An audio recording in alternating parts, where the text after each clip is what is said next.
kumakabasa. Reaksyon lang nimo sir sa katong pag-file og impeachment.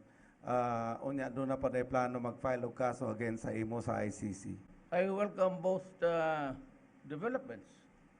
They can do their worst. I can do better in my performance as a worker in government, period. This is a democracy.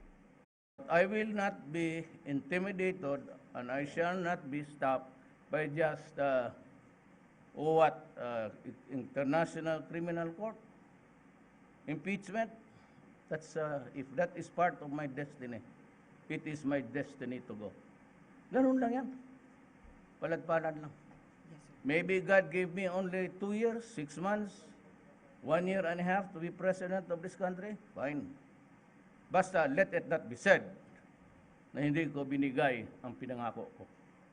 Do you think the impeachment complaint filed against you, do you think the Vice President Leni Robredo had anything to do with that, sir? Well, I will not be surprised if she is there, or I will not also be, I will not speculate if she is not there.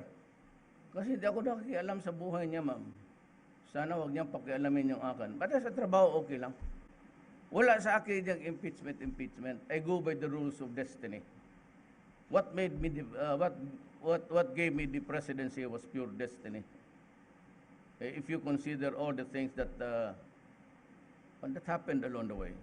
She's been more vocal recently against your war on drugs, sir. Alam mo si Leni, with all the,